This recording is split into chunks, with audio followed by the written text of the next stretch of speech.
Alright, guys, welcome to Take Your Base. I'm your host, Flav Oriana, brought to you by Four Corner Sports. Alright, guys, so just as I was about to go to bed, I was like, you know what? Let me go on Twitter. Let's see what happens. Let's see if anything broke out before I get some good shut-eye. What ends up happening? Reports from John Heyman, from Ken Rosenthal, from every baseball news beat writer and stuff like that who breaks news, they announced it. All right, Sports Center announced it. Bleacher Report announces it. All right, we got a new $300 million player that has signed. A big fish has exited out of the free agency pool, and yes, we got this guy is the big deal, and he was possibly, the biggest free agent out there that was left in free agency. And yes, Carlos Correa has found himself a new home. The man is going to the Bay Area. The man is signing for 13 years, $350 million. $350 million. This man betted on himself, spent the first 7 years in Houston, leaves Houston. Houston tried offering him a 5-year deal for, I think, $150 million. Declines that. Goes to Minnesota. Signs a 3-year deal. I think it was for $150, if I'm not mistaken. But there was opt-out clauses. Opts out after 1 year. Makes $35.1 million with Minnesota after 1 year. Then, goes into free agency, banks on himself, has a decent year.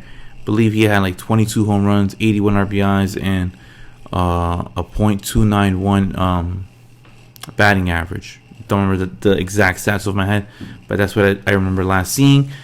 And goes into free agency and then lands a 13-year contract, signing with the San Francisco Giants.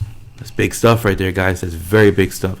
Now, earlier in free agency, San Francisco was all in on Aaron Judge, and they almost had him, all right? But the Padres stepped in. The Yankees solidified the offer. They were able to keep Judge, and then that left San Francisco with what are they going to do? They need to get somebody. They have a lot of players off their books, and they realized, you know what? Maybe it might be best to go after one of the biggest free agents left in the market, and that was Carlos Correa. Now, Carlos Correa, this Oracle Park, it's a big ballpark. It may diminish some home runs, but Correa, even though he's a power bat, the man is perfect for that ballpark because the man is perfect at hitting balls in the gap and creating a lot of runs in that type of fashion. He's a doubles machine. The man will get on base. The man can hit home runs.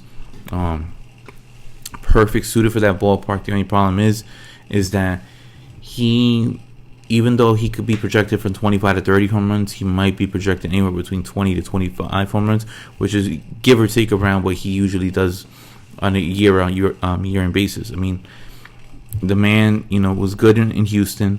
All right, left Houston after 7 years, goes to Minnesota. All right, Minnesota isn't the biggest bat-friendly ballpark, but has pretty good numbers in his only season there.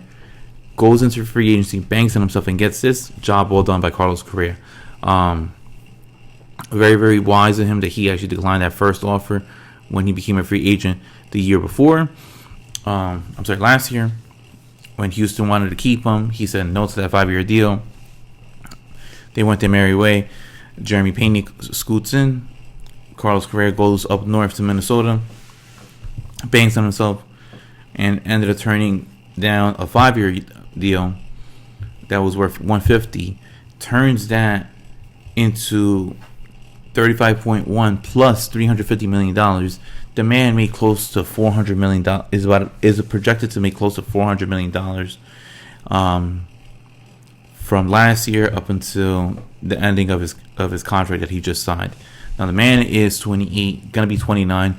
By the time the contract ends, the man will be 41. That is a lot of years. It just clearly seems like this is what baseball is going to try to do. They're going to try to lock in their best players. All right, for long-year contracts. This is pretty much a marriage, all right, that the Giants and Carlos Correa had committed to. The Giants made the proposal. Carlos Correa said yes, and Carlos Correa more than likely will be a Giant for the rest of his major league career. The thing that goes along with this is this: there are no opt-outs, there's a no trade clause in there. So Carlos Correa, like I said, more than likely will be a Giant for the rest of his major league career. And that's some stuff right there. Committing to a city, committing to a team for that many years, and I mean anything can happen.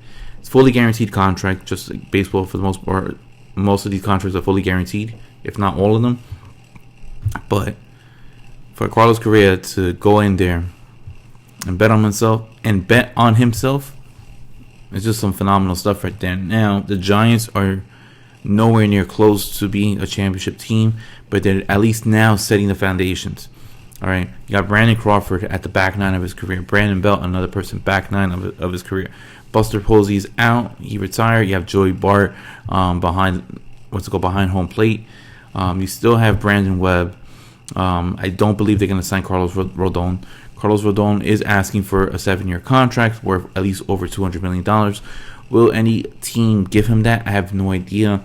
Carlos Rodon has showed 2 years of great pitching.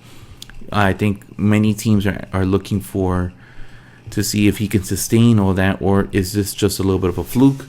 My whole opinion is, some team is going to have to take on that risk on giving a long-term contract to Carlos Rodon in order to find out. But San Francisco made it their decision. They went after Correa. They were able to land a big fish. Now, that is a huge name to offer the Bay Area to get fans in attendance. Unfortunately, Correa is not a basketball player, so himself cannot influence the whole outcome of a game. But he will put up good numbers there. I believe he will have a higher batting average, just how wide that ballpark is. This is actually the first big signing that San Francisco has had, name recognition wise, since Barry Bonds. I'm not saying that he is Barry Bonds, nowhere near close to it, but I'm just saying that since 1992, this is before I was even born. All right, the San Francisco hasn't been able to sign a big name all-star up to this caliber since Barry Bonds. That is a long time, guys. That is over 30 years. Carlos Correa is about to walk into the Bay Area knowing that that's his franchise, and he's going to be there to the end of time. All right, to the ending of his major league career. That's some big stuff right there. I'm actually looking forward to that. I might consider buying a Carlos Correa jersey. I was debating on doing it last year because I wasn't sure, but I really wasn't sure if he was going to stick with the Twins or not. I don't like buying players' jerseys now unless I know they're going to be committed to the cause, and that long-term contract just kind of solidifies it that Correa will be a Giant for the rest of his major league career. Just very interested to see what big name free agent will get picked up next. Will it be Carlos Rodon? Will it be somebody else? All right, but this free agency has been pretty sweet so far. Chris Bassett signed with Toronto. Seems like the Mets didn't want him. We had Nimmo re-sign. All right, with the Mets. Judge, obviously, I had mentioned, he re-signs with the Yankees. Okay, lot of big things going on so far. And also, there is a rumor. Not sure how true it is, but there is rumors that Fernando Tatis might get dealt, especially now that Xander Bogaerts signed that 14-year deal with the Padres. But like I told you, Padres have so much depth from shortstop. They could afford to trade away one of their big-time shortstops. And Fernando Tatis missed all of last year. He's going to miss, a big chunk of this upcoming year. I can see why the Padres might be willing to part ways and trade him. But yeah, guys, thank you for tuning in to Take Your Base. I'm your host, Flav Oriana. Carlos Correa is a San Francisco Giant, and the man is the newest member of the $300 million what's it called, signings. He's the new $300 million man. Baseball's just giving out big contracts. If you have a kid, I would advise them, play baseball. The money is there. So then, guys, I'll see you guys next time. Peace, guys, and have a good one. See ya.